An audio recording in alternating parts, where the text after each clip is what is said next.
अस्सलामुअलैकुम नाज़रीन, मैं हूँ हुर फातिमा और आप देख रहे हैं वॉइस ऑफ मकरान। खबर शामिल करते हैं तुर्बत से। नूर शाह नूर की रिपोर्ट के मुताबिक पाकिस्तान पीपल्स पार्टी पंजगुर के एक वफ्द ने पीपल्स पार्टी मकरान के जनरल सेक्रेटरी आगा शाह हुसैन की सरबराही में पाकिस्तान पीपल्स पार्टी मकरान के सदर डॉक्टर बरकत बलोच से इनकी रिहाइशगाह तुर्बत ओवरसीज़ में मुलाकात की। वफ्द में पीपल्स पार्टी पंजगुर के ज़िले नायब सदर Mir Saidullah, deputy general secretary Haji Munir Ahmed, तहसील सदर पंजगुर मीर करीम जान, तहसील नायब सदर महरुल्लाह शामिल थे।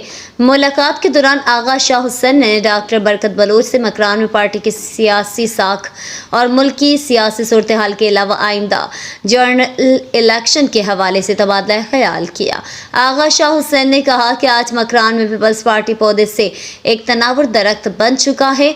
आपकी सियासी बसीरत और जद्दोजहद का नतीजा है। आपने हर कठिन हालात में पार्टी के जालों के साथ मिलकर इनका सामना किया है और पार्टी के झंडे को थामे रखा।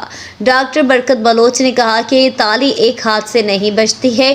अगर आज मकरान में पीपल्स पार्टी मुनज़्ज़म व फ़ाल है, इन वर्करों की बदौलत है जिन्होंने सियासत के इस हेर फेर के दौर में अपने ज़मीर का सौदा नहीं किया है और भुट्टो के फलसफे को अपनी ज़िंदगी का मिशन समझा है। उन्होंने कहा कि मुझे पार्टी के इन वर्करों पर फ़ख्र है जिन्होंने मुफलिसी के आलम में भी अपनी सोच और नज़रिए को नहीं बदला और पार्टी के झंडे को थामे रखा। ऐसे वर्करों को मैं सलाम पेश करता हूँ।